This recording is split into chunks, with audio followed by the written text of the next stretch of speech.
Make sure on the thing we're live here. I think we. Dang, no more couch. You wanted the couch? No, you know. Oh man. I'll bring it back for you. No. That's crazy. Atlas win. Show. Hey guys, I'm here. Oh, okay, we're live. What's up?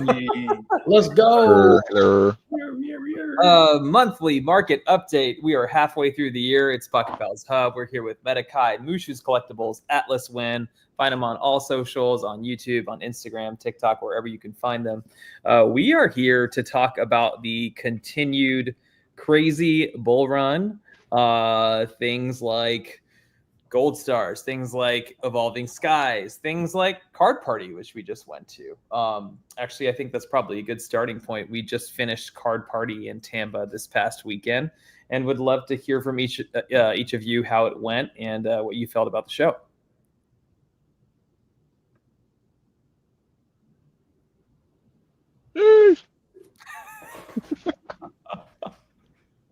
I'll go first. All right, so recap of Tampa Card Party. Definitely, we all talked about this weekend. The vibes compared to Collecticon were just way better, in my opinion. With the vibes, definitely the sales I feel like were there as well. And then, for a was it Friday to Sunday show, I really enjoyed it. We got to see a bunch of kids, collectors, and new vendors. Not your typical vendors you'd see at Collecticon, pretty much. A lot of mid, low to high end was moving around all show long. And it was a really good buying and selling show, I would say. All right. I'm gonna take the next one. All right. All right. So from my Card Party experience, hopefully Pat Flynn gets to hear this one day. I don't know. I've always wanted to meet Pat, so I unfortunately didn't get to meet him this weekend. I was too busy focusing on like sales and stuff like that. But for me, my goal for the weekend was always to move those rocket boxes.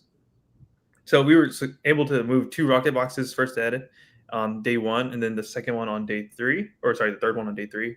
But to me, I told all the other vendors, like, please take this critique nicely, Pat. Hopefully you don't hate me. I really do enjoy you as a person, and I want to enjoy more of your shows.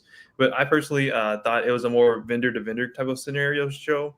Like all the best deals and all the good deals were happening between vendors to vendors. I would say from audience perspective, it wasn't the best foot traffic as a Card Party vendor.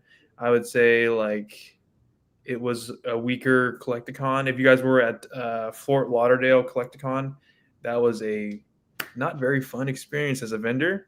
It felt like that, but because it was so slow, all the vendors were making like some super deals going on all over the place. Like I think all of us made some deals together, and then we had more time to like hang out with one another. So I enjoy that personally.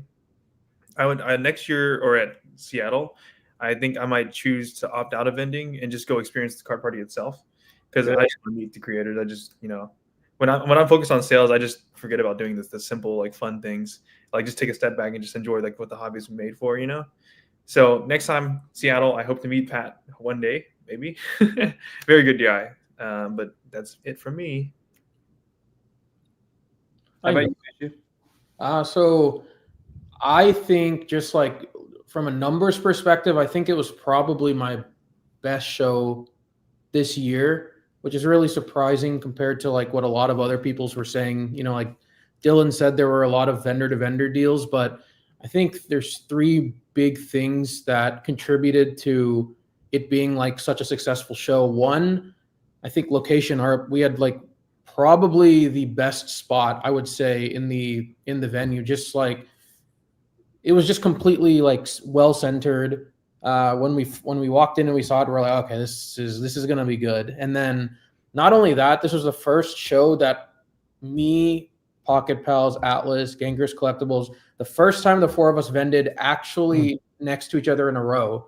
So, you know, with that being said, when you vend with really good friends like that, you feed off each other's energy, it normally ends up being a really good show. And the third thing that kind of kickstarted everything is the fact that on Friday it was like a 2 p.m. to 7 p.m. show. You know, we were able to fly in Thursday night, ease in through the morning. You know, Collecticon, you kind of have to really get up at like 6 in the morning, get ready and stuff. But this was one where you could really ease into everything. And this was my first show with a lot of cash to buy. And I probably spent like 30, 40K Friday alone, which kind of set the tone for the rest of the weekend. The rest of the weekend was like trading, buying a little bit more, but more selling a little bit more too. It was much more balanced compared to Collecticon. And of course, like everyone said, the vibes were immaculate. Like this is a type of show where everyone's happy. All the people that were either buying or selling, like from me, they were all nice. Like you don't always get that at shows, especially, you know, in Dallas, we have a lot more stingy people. We have a lot more shows, just a lot more people in general. So it's a nice change of scenery when you fly out and you get welcomed. You know, you feel much more welcome than you do like, you know, going to all these like local shows that keep going on and on and on. So yeah, I so agree with all of you for different reasons, right? I think for me the foot traffic was not as rabid as, you know, maybe I would like it to be, whatever, but I agree with everyone else in that the vibes were incredible. And that's largely in part due to the community that Pat is attracting. These are real fans that enjoy Pokemon. They love ripping packs. They love seeing crazy grails. They love experiencing all of us content creator vendors and just being there for the ride. And it did make for a much more pleasant buying and selling experience. It felt like, especially at the beginning of the bull market this year, there was this animosity, and there still is, between vendors and buyers. And that, I don't think I felt any of that resistance or like antagonizing nature from buyers. And I don't think any of the vendors either were on edge and being defensive. And I think that made for a pleasant experience when it came to negotiating, and just people just coming and saying hi at the table. And, you know, even when there were parents or there were 12-year-olds walking by, they would come, and if the cards were way out of range, you know, we've got on our side of things, we've got cards or boxes that are in the tens, if not $20,000-$30,000, and they're just there to enjoy the experience, to see the cards for the first time. That felt really good. But to Milan's point on deal making, this was a big learning lesson for me. I consider myself to be a little bit behind in terms of development on inventory, money available, all that stuff, compared to the folks that are on stream right now. And I really push to have way more cash on hand than I usually have at any show. And it just paid off immediately. I brought over 20 grand in cash. And that, you know, if I were to rewind to December, I'd be like, how the heck am I going to find 20 grand to even spend at a show and still be able to afford everything else? But I managed to have ample inventory, all of that cash. And, you know, within the first few hours, I bought a slab for like 7 grand, sold it for 8 grand. Like you're not able to do those things at shows without cash on hand. And it was a huge learning lesson to me. So I don't know if it was the way that I prepared for the show or the show itself that made it a really good show overall for me. But Card Party overall was a great learning experience. And yes, to Mushu's point, being next to these cats and having, you know, our vendor displays. And I bought a new display that says a big buying sign, which definitely paid dividends for me. Like all that stuff kind of combined made it for a really, really good experience. So next card party, we got to get all of us together. yes, Oh yeah. that would be awesome. I want to get in that one next time. Well, and the other thing is, you know, we get to sideline and whisper to each other and see if it's a good deal or not. You know, I got the what? That's super helpful with just having advice like that. And like, you know, you see in your periphery what, like I was next to Mushu, right? And I knew Milan had just picked up a PSA 9 Crystal Zard. And lo and behold, like 2 hours later, some guy had a reverse PSA 9 Crystal Zard. I didn't want it. I said, Milan, do you want this? And he goes, boom, I'll get the pair now. Yep. You know, like things like that. When you're next to your friends, you get to like really capitalize on who, you know, who's interested in what, and pass along stuff that you don't want or take in stuff that they don't want. The triangle deals.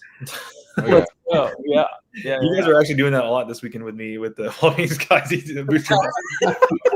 That's true. That's so true. Because I didn't even know that you were taking an Evo, and I had just taken in an Evo Skies ETB and then eventually a box. And then somebody told me that you were taking an Evo for trade. And to the point of having pairs of cards, I already had an 11 cert Radiant Sylveon. Yeah. And you had an 11 cert Radiant Flareon. That was a great coincidence, honestly. Yeah. And so we were able to make the deal. You got your Evo, I got the Flareon. Yeah. We're all happy. So, you know, it's interesting. Some shows you're going to have less foot traffic, and vendor to vendor deals are maybe all you have. But that doesn't mean your show has to suffer because of it. Mm-hmm. You just kind of have to maneuver in a different way. Yeah. So, yeah. It also helps a lot that we really know each other's inventories. So it's like you mentioned with the Crystal Charizard, like if I know sealed is something big, I know to send it to Dylan. You know, if it's something higher end like Gold Stars and stuff, I know to send it to Miller. If it's, you know, mix of modern, like niche cards, shinings and stuff like that, I know to send it to Amar. Like it's a good balance. It's like, you know, we're good friends, so we know how to route the right person to the, you know, to the right vendor, and then it works out for all of us. It's amazing, man. Like this show, luckily I had Darren helping. We were both like walking and doing deals. Like him taking care of the booth, I was like, oh my God, let's go work this floor now. let's go make this magic happen. But yeah, walking to y'all's booth, I was like, man, I wish we were all together. Because I don't know if we haven't vended since like Investability, like all of us. I don't think. Hey, throwback. We were all scrubs back then. Yeah, that is very true. It's been a minute. It's been a long. We'll sidebar after this live stream, but we've been chatting about doing an island for Collecticon next year. So, having said that, now, so we just hit 6 months in 2025, and I would say last stream we talked a lot about the bull market, and now it's a month later, we're still effing in the bull market. And this is like the most bloated, longest state of euphoria I think the Pokemon market has been in. How do you guys feel proceeding into the rest of the year, end of the year, into 2026? I think just from like the shows in the past 2-3 weeks, we had Orlando Collecticon, and we had Card Party.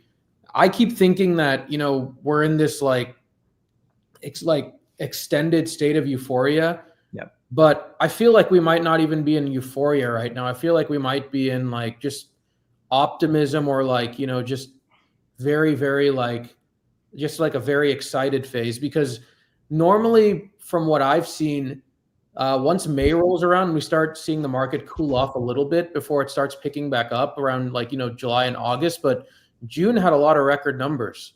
Like, I'm not going to lie, I was not expecting June to be as hot as it was. And now we're pretty much running into one of the hottest months of the year. And so, you know, with that being said, if this continues through the summer, I feel like this, like the entire like bull market cycle, you can't compare it to any other ones. And, you know, I don't think we've ever had a down market in the year of an anniversary, like a huge one. And, you know, the next year is a 30th anniversary. So the way it's looking, like if it keeps staying hot for the next at least 2-3 months, I really feel like, you know, we could potentially stay hot through the end of the year, you know, and then we might start seeing something. But, you know, the DMs on Instagram, everybody's still like, actual genuine collectors want these high-end cards. That's not slowing down. It's actually still, you know, it's picking up.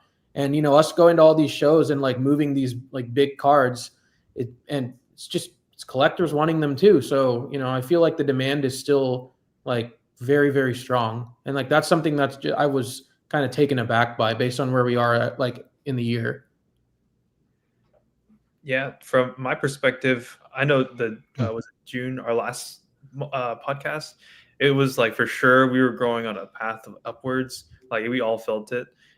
July, I did feel a little pullback. I think I feel more. There's definitely the optimism that I could feel from the crowd and the audience and the market. But I also feel I feel more fear in the market too. Yeah. I feel a lot of people are dumping their super high end because it's like it's becoming that point of where these numbers are like ridiculous numbers. Mhm. And I think that they're at this point of like, even if it does go on further, like that number that you have right now is still good to take. Because I mean, obviously, it's like almost double, triple, maybe nowadays. Yeah. Sometimes even 4 to 5x. But I'm sensing a lot of fear in the market, so I'm concerned on the timeline that we have. I don't think we have as much as I was anticipating the previous month. I think the fear is going to pull back maybe 2 more months. So I think we have maybe until end of summer probably. I think the what's a month? November, December is when it like dies. Maybe. Oh, dang. Yeah. Maybe, I don't know. Dang. I could be wrong, but these numbers to me, I've seen so much fear and so much people since selling their collections. I'm just like, maybe it's a bad time, or maybe it's like all going to implode on itself. But then again, we're also selling at a high velocity more than I ever have sold before. So I could be just taking the wrong advice from people, hearing the wrong news kind of thing. So I'm having mixed feelings currently. I'm selling much faster than I was before, but I'm also gaining a lot of collections. So it's really weird, to be honest. Yeah, I think that's a good point about there being a top signal and then it kind of wavering. And if it happens at the end of this year, it can hurt a lot of people. And a lot of smart collectors and investors are cashing out. Even if it's not the apex, as it's rising, they're taking their profits, responsibly, and then they're moving it into stuff that's a bit more certain. And I do see money moving that way, which does, suggest that there's a little bit of fear that's motivating these decisions. I mean, also, going into even more imminently than the end of this year, we have the new black and white set. And, a month ago, I would have said, I love this black and white set. I think artistically, it's a very beautiful set, but people may have been right about the demand as it pertains to Gen 5. And I wonder if when this black and white set comes out, people kind of lose interest in Pokemon as a whole, especially the new collectors. There ends up being a dip overall, and people are uncertain about this new mega era. And we get some instability actually at the tail end of the summer, and then into the fall, maybe it'll start to correct a little bit. Or like this is, just like Beyonce put out Renaissance and Cowboy Carter, Pokemon is just going to go for 10 years straight. Just resurges, keeps going. The bull run never ended, guys. It's kind of interesting though, like because Beyonce's career and Pokemon is like the same time span, and Beyonce is like incredibly the most relevant right now, and like has the most ticket sales and everything. You should make a video about this, man. You should make a video about the same thing. And no, I mean, the reason why Beyonce is still so prevalent is because the shows are so good and she's so relevant because people enjoy her artistry, and maybe people just are going to continue to enjoy the sets and the cards and the anniversaries, and it just compounds onto itself. I don't know. Let's hope so. Yeah. What do you think, Atlas? I agree with like Kai about this. Like, it's scary to be holding the bag, especially when you're up by so much. You don't want to have it, and then everything just implodes on you and everything. Like, yeah, I'm scared, low-key too. Okay. Like, I kind of do want to get out of my high end, but at the same time, it's like with high end stuff, and that's like low pop. I think we talked about this before, where there's still value in it that you can hold it and it won't drastically drop value. Like how modern, I think it dropped over 10, 15, 20% already. Yeah. With vintage, mid-era, I don't see drastic change over 10%. it's really weird with low pop high end, like with in particular like gold stars, because scarcity and just a lot of people having a lot of money. I don't know who I was talking about this with, but like there's only, I think it was with the SJ. There's only like, we know like there's X amount of millionaires in the world, but this cycle is very different because like there's a lot of crypto millionaires that were made, and there's no way to tell how many crypto millionaires there are. So there's a lot of money out there, and the market has been. I mean, I don't think it's been like 100% healthy, because ideally in markets we see dips along the way instead of just like a parabola, which is what we've been seeing with most of these prices. But I feel like, to Atlas's point, I feel like the scarcity along with just a lot of money being out there means, like, I know there's going to be price variance on, the sales, especially when they're so limited. But I feel like the downside on stuff like Gold Star, stuff like mid-air, like they're like the mid-era first ed Charizards, kind of like, right? That stuff, because so many people grew up with that instead of maybe the first ed Charizard, people compare the two and they don't try and sell them when the price dips. Like we've seen record sales left and right, and people are still holding out for more. Like people are still PCing some of these big cards. So it's like you never know what's going to happen. Like when the stuff drops, there's always going to be a new floor price for the next, like the next 3-4 years down the road. But it can really go either way. But you're right, it's kind of scary, getting a card, watching it go up 3, 4, 5x, and then contemplating whether you dump it there or watch it go up another 2, 3x or something like that. And anything's possible. Yes. It's very odd with Miller's perspective, because I know you're like super low end stuff. I've been dealing with a lot more like the higher end people, and some of them simply don't care about price. Yeah. It's actually insane. So right. I don't think I can speak to your market, because my market, I see the volume sales like on the daily kind of thing. Yeah. Your sales are like all hidden private deals. One guy could be lying, one guy could be telling the truth. Right. But I know that there's just some mega whales out there just buying no matter what you say the price is, which to your perk for you, I think it's a good thing. I think pretty much you either gotta commit to holding for 4 years, or make a big sale this year. Yeah. Also, when whales have a lot of money and they're buying into some of these things, nostalgia is more important than the money at that point, right? You already have so much money. It's like the nostalgia with the card, they value it more than the actual intrinsic value. So there's also that. That's a big part of, like the stuff that Atlas deals with. People can get emotionally connected to some of these cards, and they don't care about price. They just want to keep it. Because then when's the next time they're going to find it again?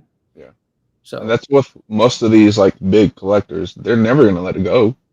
Like once it's in their collection, it's in there. Unless they don't care for it anymore, or they find something else they like, it'll never move. That's what it once seems it's like. gone. That scares me, because I want to collect these things. But Yeah. we'll get there one day. Yeah, I'm definitely seeing people taking continued bets on these super low pop high end cards, and at least for now today, it's still paying off. Now, if that changes and we all get devastated and we have a conversation in a month, then so be it. But for everyone's sake, I hope we're all okay. Yeah. Because right now we're in an environment where some of us are even paying comps and expecting to get over comps on cards. Well, some people on low pop are paying like 150, 200% off comps. And I'm like, well, damn, that's a different story. That's kind of like max risk. It's like Max, yeah, for sure. Yeah. It's scary. I mean, that's why I like my modern plays, because it's so like normal. You know how your margins are going to be when you're buying in. Right. So I think you guys know my whole like spiel on Instagram. I'm literally trying to trade like 100K of my inventory into Evolving Skies. I'm like, even if I'm wrong, I'll be right in 5 years. So I'll prove my point 5 years later. But even if I'm wrong, I don't care. I don't want my Evolving Skies. More like 6 months. Honestly, it could be 6 months. It could be next week. I don't know anymore. Do you think that the Moonbryon and Sealed have decoupled at this point? Ooh. I think they're still close enough. Yeah. I think like Team Up and Latios, they're close enough right now. I think after it's 10 years is when it should decouple or something like that. It's either 8 to 10 years it should decouple, but the fact that they're still like on par with each other, I'm like, good. They're close enough. Things are still moving. Some of the other cards are weaker. You guys haven't been noticing I've been targeting like the EV alt arts too. Yep. I've been making a move just collecting extra sets because I see people sell like tag team alt arts and big collection. Like Amari, you had that at one point. The tag team all PSA 10s. Yep. I'm like, man, we can do this. We can do this with EVs. Sure. Yeah. Let's run it back. I've seen people do it plenty of times, so that's gonna be my version of that for EVs and Evolving Skies. I'm just a huge believer in that whole genre because I think the EVs are just goes well for both genders, male, female. And the money moves more with the females. They control the market, in my opinion. Okay. Then remember when the next card will grow. Oh, you think it's gonna grow more? Ooh. I mean, it's growing. Yeah. It is. I think it's gonna hit 3K and stay there. Yeah, I think my sticker on the moon is 3K now. Say what you will, but Yeah, it's already done 29 like 3 times in the past week. Mm. Good. So give it, I don't know, 4 days. It'll be 3K. How long was that drop? Long. Went to 2K, 2.1? 22. It was a significant drop from 2,800, 25 to 2,800. I remember people hating on that. I was like, just wait.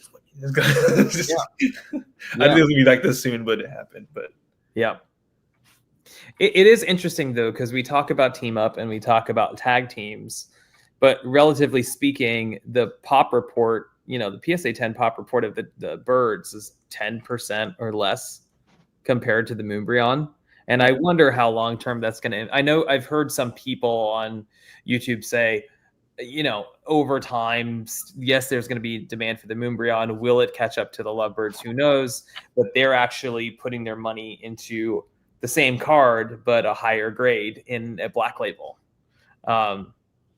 Which, personally speaking, I have my thoughts about BGS and black labels and whether or not, in my opinion, there are thousands of PSA 10, well, maybe hundreds of PSA 10 Moonbryons that would qualify as a black label. So I question the rarity of a black label Moonbryon just because they just haven't been submitted to BGS. However, I do think there is something to be said about the most pristine grade of that card retaining way more value than a more common PSA 10 version.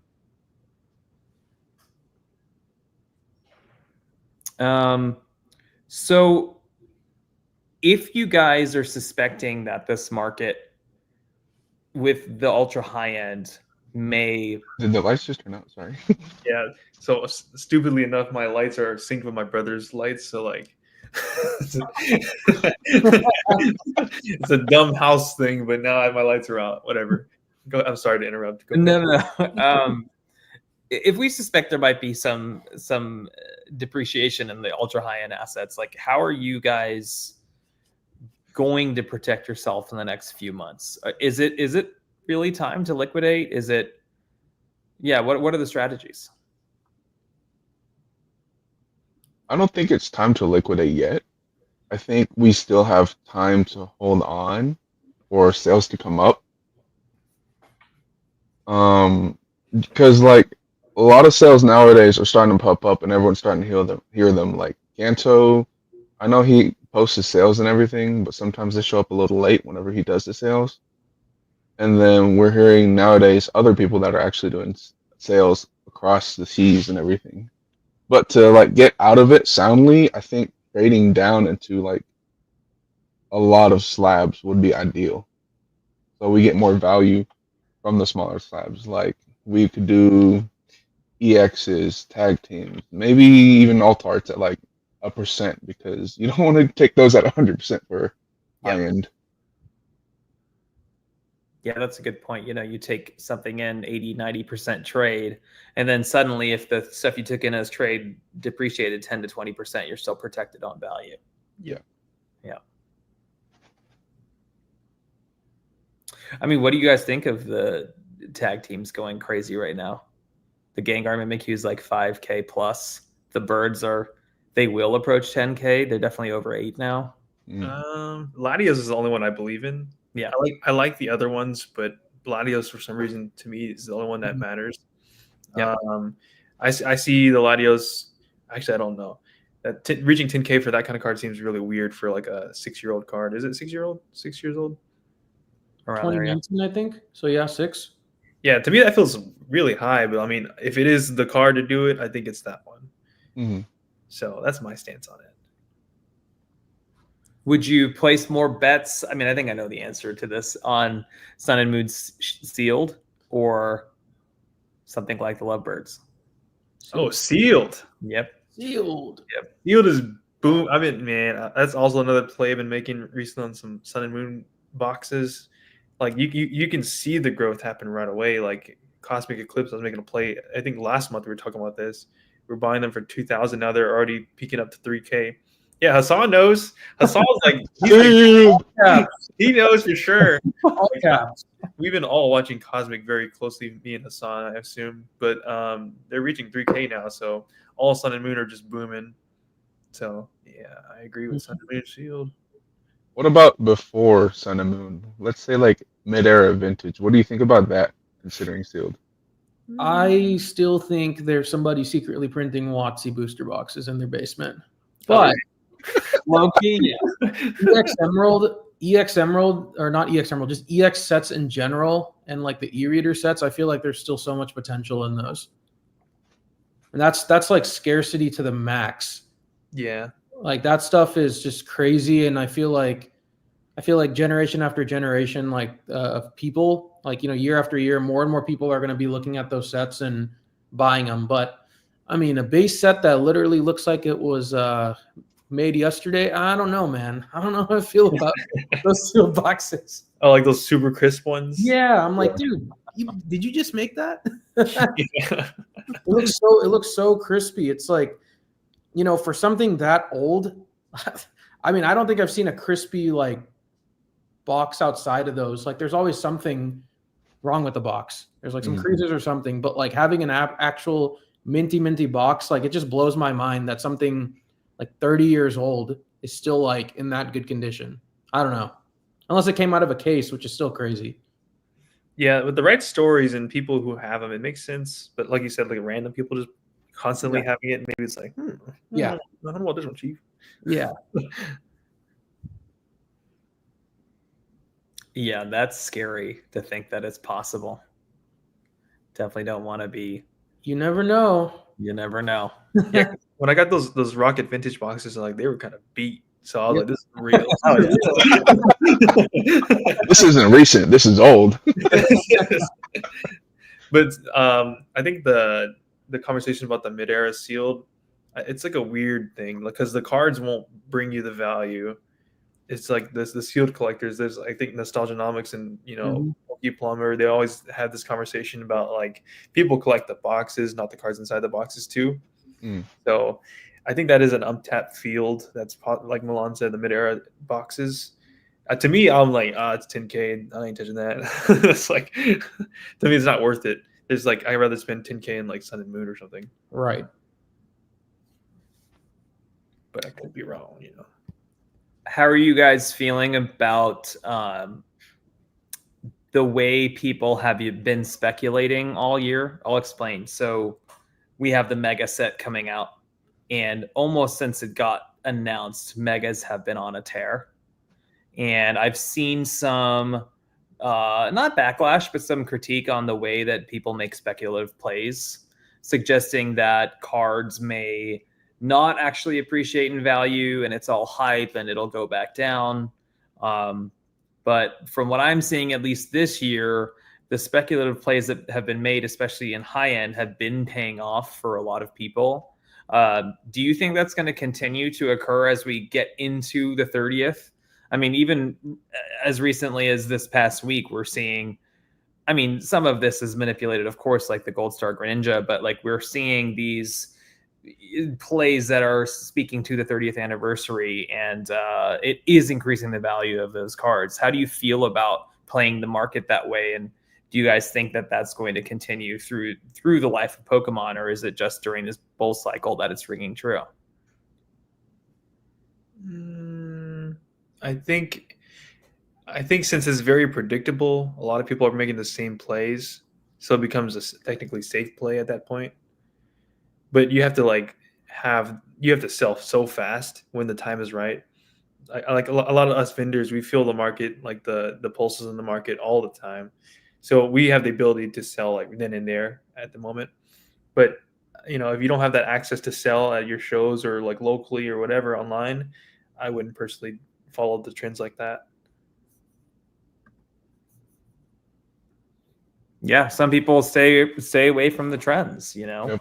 And I think Mega Chulo, like to your point, it is true. Like people find the trends, and then suddenly you're at a show and everyone has the same thing. That's why I get to go fast. Yeah, and then the liquidity comes into question, right? Like the full art black and white, the Reshiram and Zekrom, they are around. They're valuable. I think at a time I really didn't like that play, but the amount of times I see those two cards as a pair, PSA 10, trying to be sold online and at shows, it definitely does, change how liquid that card is for the vendor. Mhm. Okay, well, we have a question here that's interesting. So this person just submitted a question on Instagram. They said that they are going to stop vending by the end of the summer. Ooh. What would we recommend they buy and hold if they're going to stop selling?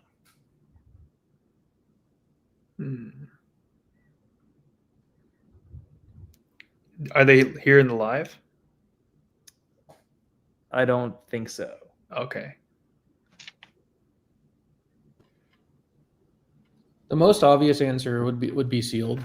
Just because you know that you're going to put that away probably for a long term, maybe the intermediate term, and you're going to kind of ride that out.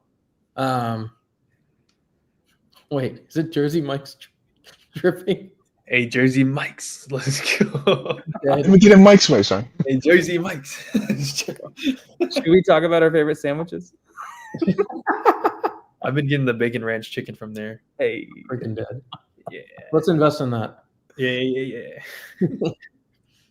I don't know. I truly think that Evolving Skies is like the move right now. I'm not scared of that set. I don't care if it drops. I'll commit to the play. do you think anything in Scarlet and Violet has this same chance of appreciation in the same time period? Like 5 years? Sure. I'm a huge believer in Surging Sparks. I think that and Twilight Masquerade stand the test of time over Scarlet Violet. I don't care for Destined Rivals personally, but I think that will also be on the top 3 Destined Rivals, and then Paldea is like fighting for one of those 3. I think those Surging Sparks to me feels like the big winner in a 10-year time span, but I don't know. I think it's really cheap right now, so I would like 80% as many Surging Sparks boxes you can get, and put those to the side and let those grow. I like this one, Paldean Fates. I think that's a sleeper for sure. Yeah. That Mew goes crazy. It's 1,200 now, or Back up. highest sold. But Jeez. I was ready to get rid of my Bubble Muse, and I almost did. Y'all should have bought a Mars at $975. And I still have. Now, having said that, I still have my 4 PSA 10 151 Zards, and they are sitting at like 675, and it's eating me alive. But it's a game of patience. It's going to be a $900 slab soon, I hope. Anyway, to that point, though, I do think 151 sealed as well, especially when it's fully out of print. We can do some real damage and grow pretty significantly, especially stuff like the Pokemon Center ETB, stuff like that. That's true. 151 is actually, I forgot about specialty sets. 151 has never went down this whole market. I mean, if it went down, it's like $5. And in the grand scheme of things, it's like that's like that much volume still increasing with Costco and restocks online, and it's still increasing in value over time. I think you're very right about that. Sealed 151 is a banger play. Sealed it is. Jersey, 100%. Jersey Mikes. Oh, this is interesting. It's time to buy 151 singles and slabs now. You know, at 151, even though I just yapped about the Zard and I do think it'll appreciate to some degree, I actually think this is going to be one of those cases where the value is really in the sealed and almost exclusively the sealed. Everybody has all the chase cards in 151. They're relatively easy to hit. The gem rates are decent. You know, and the demand is still going to be there, of course, because everybody wants the beautiful artwork of the original 151 Pokemon. But I do think like the play with 151 really is to have as much sealed as possible.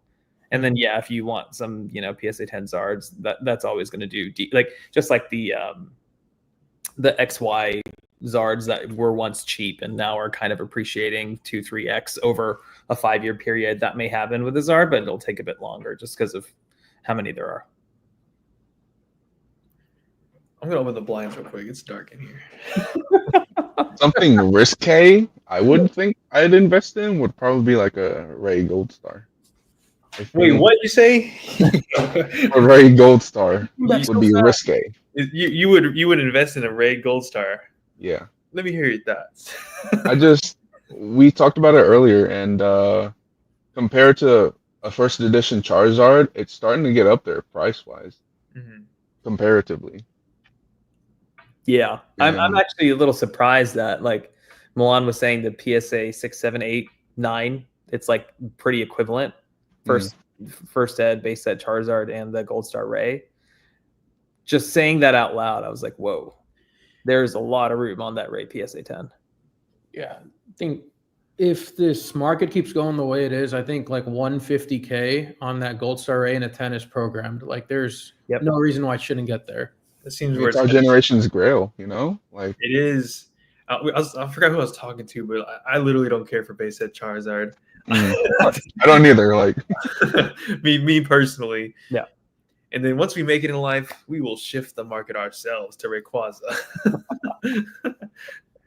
Well, you know, the crazy thing is there's like so many renditions of the base set Charizard. There's so many different arts of it. There's only one art of Gold Star Ray. Yeah. That's literally the only one. So, you know, if you're looking at exclusive, like from things from like an exclusivity perspective, like that is as good as it gets. It's also like incredibly beautiful art. Yes. You know, like the 151 Zard is like, all right. The Ray is like actually beautiful. I was actually, we kind of had this conversation, maybe it was before the live stream started, or maybe it was during. But anyways, so I have obviously my PSA collection of Rayquazas, and I'm also in that weird like optimism, fearful stage. I'm like, do I sell this now and then just buy back in next year? But then it's also that card that he can do it. He can keep going. So I'm like, I don't know anymore. So I'll definitely love to hear y'all's thoughts there. There were cards that were unaffected by the market swings, especially through COVID, right? Yeah. I mean, on some level, the base set Zard, even though it did hit a high during COVID, it never went down that crazy. I think it went down, right? How much did it go down? I thought it went down like 100K or something. Ooh. I mean, I could be very wrong. I don't really know. I thought it was like the COVID boom was like so massive, and then there was like some big drop like the next year on maybe it was Illustrator, maybe. Yeah, I'm trying to think of like what are the grails that actually were unaffected by first Lugia and Neogenesis. Yeah, Neogen Lugia is like one of them that's stood the test of time. Oh, that's your guy too, right? Don't you have one of those? Yeah, sure. I believe in him. That's crazy, I believe in it. Man. Would you believe in Neo Genesis Lugia or Rayquaza Gold Star? I'm biased. I like Lugia. I feel like if you're looking at things from like an ROI perspective, I feel like the first ed Lugia has a lot of promise, like a lot, you know, it could hit a multiple from here. Whereas like Gold Star Ray could go up like another maybe 50-60%, and that might be it for this cycle. You know, that's just if you're looking at from an investing perspective. I feel like you, for example, trying to like rainbow the Gold Star Rayquaza, I feel like that's just a card. Like now that we've seen how much demand there is for it, it's a card you buy and just like hold on to it. Like if the market dips, you get an opportunity to buy another one, do it. But I feel like long term, the floor is just going to push it higher. I know that's what it seems to be the conclusion for that card specifically. So are we all going to go in on a PSA 10, Ray? Yes, please. I'm down Please. I'm down for a piece of that. Are we going to like hold it together? Take a picture for Yeah. it? You know the Friends card from Yu-Gi-Oh? Oh yeah. And together they form Gold Star Rayquaza. I'd be down to pitch in on one of those. Okay, we got another question that was submitted through Instagram. And answer this how you want. If you don't want to reveal it, no big deal. You can say like percentages or whatever. The question is, how much do you guys profit per show? And I wanted to bring this to the floor because I think it's an interesting one. A lot of people commit to shows and then don't even think about profits. And I'm not saying that you shouldn't have fun as a vendor and just hang out with your friends or whatever, but it is important to keep in mind, especially when you have these expenses for things like out-of-town shows. And for me, yeah, I'd like to stay, at minimum like a 20% profit margin if I can. And for more high-end stuff, maybe 10%. But what that means is like numbers that are more in the thousands in profit because it's so high-end. But yeah, I mean, personally speaking, I like to make sure that, on the very low end, I'm profiting 2K in a show and north from there. But yeah, I wanted to talk about it just because there are, it becomes a sustainability issue if you're going to do these shows and have these expenses, and then you have 7% profit margin to go home with. Like it's not sustainable, especially those of you who are considering doing this full time. It's very, very important to see how much you're profiting month after month and what you can do with that money to accelerate your business, to grow your inventory, to increase your profits, spending power, all that.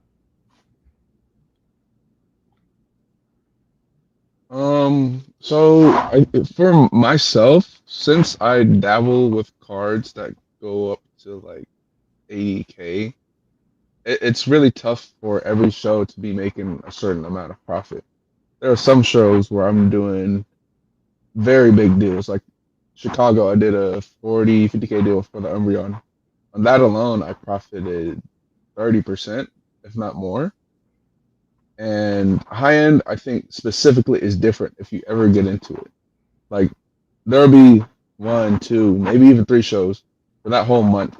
But that last show in that month will make up for the whole entire month that you're not making that many deals. So I think, oh, my bad. No, go ahead. Sorry. Just to finish off, I personally is like 30% at least.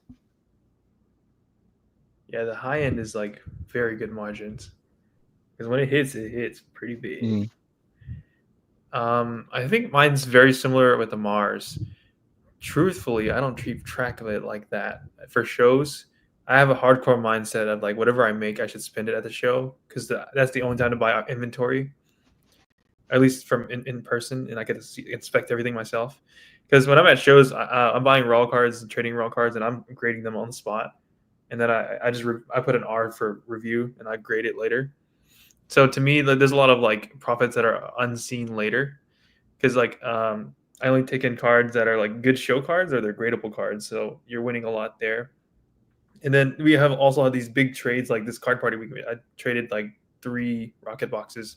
It was like 23, 24K. But the profits was probably like 10 to 20%. And then I also have to sell all that stuff during the week. So it's a little hard to keep track of that stuff. To be honest, I don't really have a good bookkeeping of that. So in my head, I'm just like, sell everything as much as you can, bring back more inventory to like spread into later projects, and then it's just winning later. Does anyone keep Excel sheets? I have a really, really poorly organized one. I have like my inventory, but it's like it keeps updating so fast. It's like, man, That's true. like a whole 100 columns just change in a week's time. I'm like, bro, this is a lot. I mean, yeah. I mean, if you're doing on the low end like 2 shows a week and you're only profiting $2K per show, that's $48K in profit, and you're putting way more than half of that money back into the business. So you do the math. Can you pay rent off that? No. So numbers have to really make sense. I think SJ just missed the whole conversation, man. Oh, SJ. I mean, do prices feel random? Do you guys think that people are like just making up prices out of thin air at this point? It is getting some people are getting delusional. Yeah. 100%. I'm not gonna lie, I did a little delusional play sometimes, but for the most part, if you guys have dealt with me, I'm like, it's delusional price, but I will be reasonable. Yeah. So like, at least we got that. Some stuff is very sus. It's getting too insane. That's why I'm all in the fearful stage. I'm like, maybe we should pull back. Yeah. Like, I message a lot of these accounts that have private sales to confirm. Like, I need to see the sale. I need to see like the transaction. I need to see the cards moved before like I can confirm it's real. The crazy thing is, some of them, I don't even know if they ask for proof when somebody like reports it. So it's like, so this person said this, so I'm gonna say it's this, and then when you try and pull it out, because no one's gonna drop 30-40 grand on a card if you don't have proof for it. At least, like, I wouldn't. I'd be like, okay, so like if you can actually prove to me it's worth this much, then I'll pay it. But right now we're in like a period of time where that's just not the case. Like anything pop less than 50 or something is more than likely not going to have recent comps.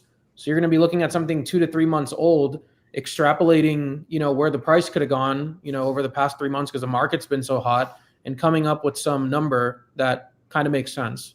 So like that's really what a lot of people at Card Party were doing too. And I'm like, yeah, I'm not going to do that, because then you're put in the same position, right? When you're trying to make something on top of that, right? Like it's a weird position to be in, unless you know that there's actual sizable demand for, a specific card.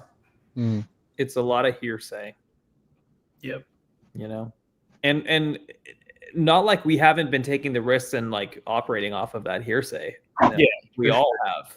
Like I have I just posted my Umbreon Prime set, and people keep asking, what do you value the Prime at? And I tell them it has been selling for 8K. I have very verified multiple sources of 8K sales and people turning down 8K. But it's like, how do you value things when there aren't real public comps? It's a trust game at the end of the day. Okay, let's wrap it up in a little bit. Let's take some final questions here from those who are on. What's up, SJ? You're our favorite Pakistani vendor. You're welcome. Yeah, if any of you guys have questions, please give us a shout on chat, and we'll be happy to answer them. I just really like that name, Jersey Mike Stripping. Chicken nugget ranch, man. Is the sandwich dripping? Is it like you're wearing Jersey Mike's drip? Yeah. Mike? Mike himself. Mike himself is crazy. Oh my god. Yes, ask your questions while we're still here. How come? Why wouldn't we? Yeah. We save money. Come on. Oh man. I'll take this one.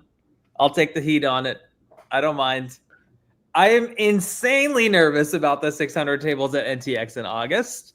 And I am concerned for everyone who is vending that show. I'm not saying that we cannot have a good show. We all here on this channel have our own networks, our own customer base that will come to us.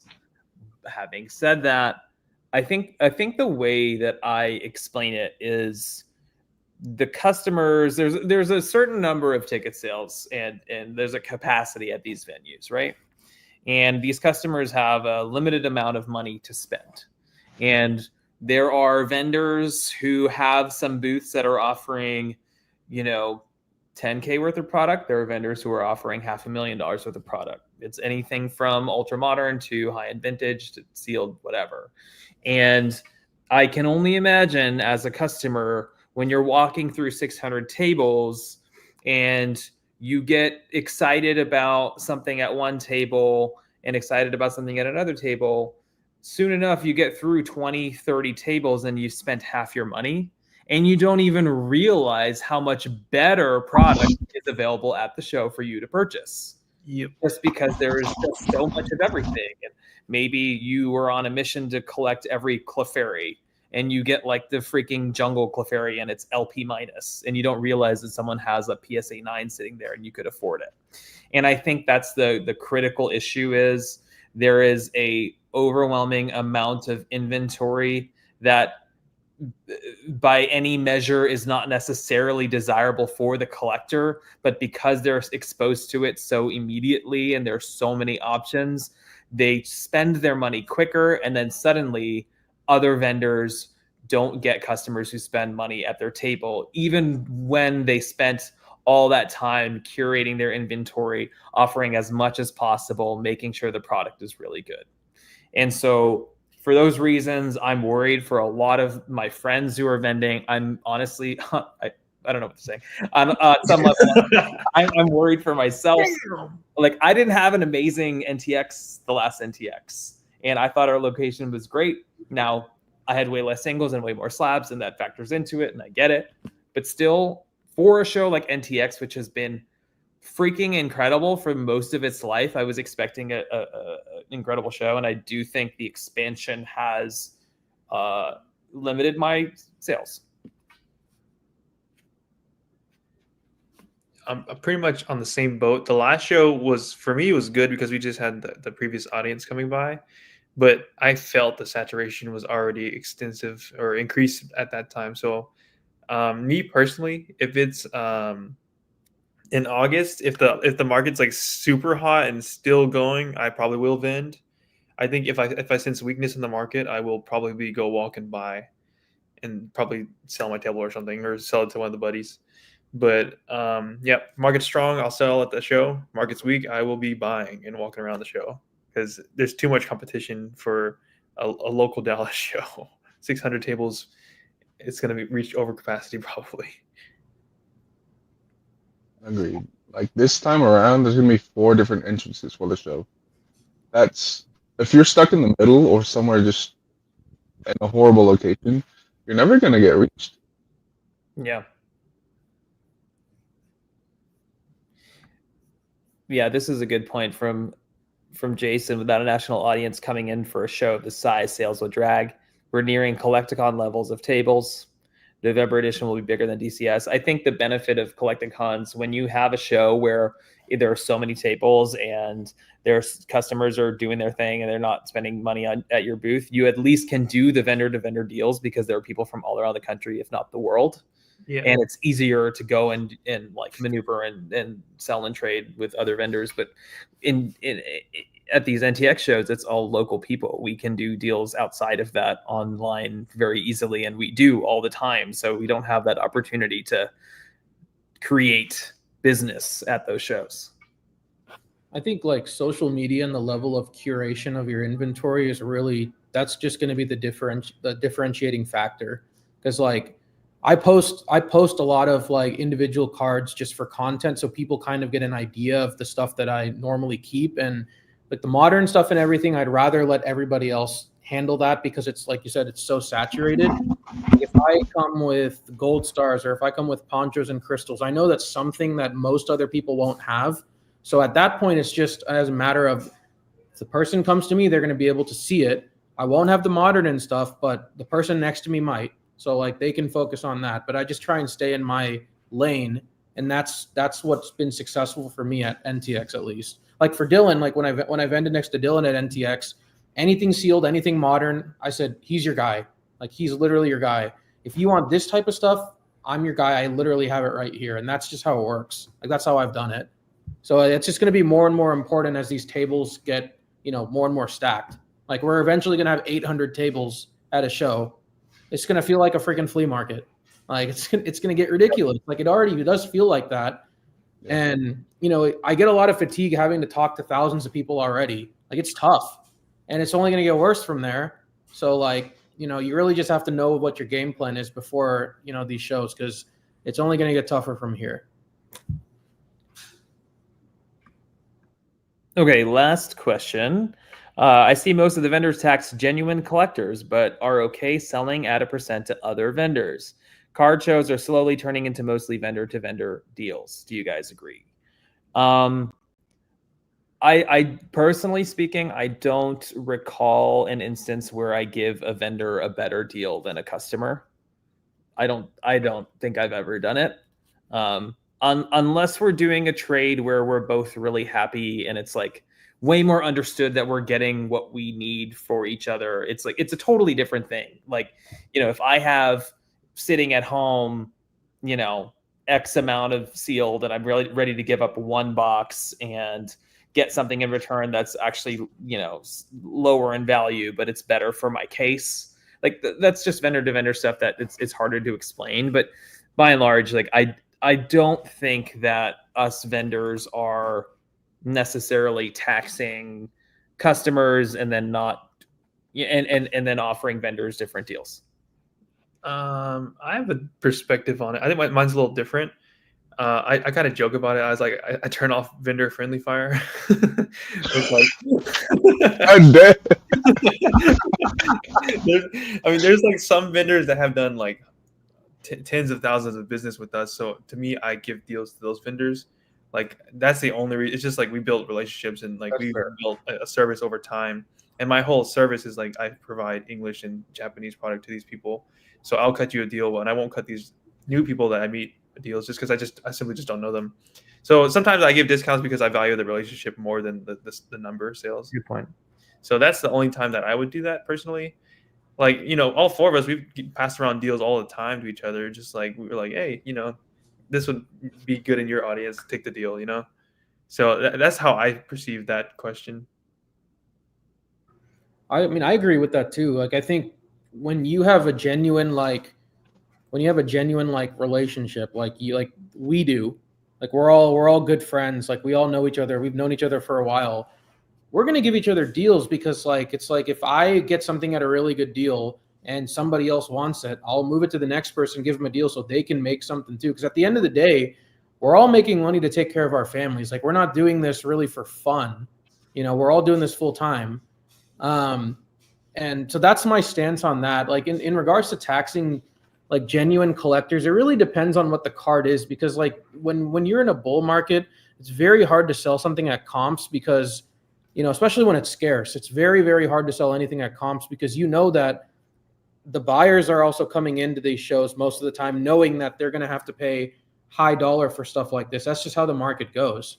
If they try to buy something at comps, like let's say buying a gold star at comps, buying a poncho at comps, well, that's like nearly impossible because everybody knows you're in an uptrend and the market's so volatile that it can go up like in a matter of a day, like a couple $100. So, you have to play the trend. Like in an uptrending market, you got to expect to pay, on the uptrend.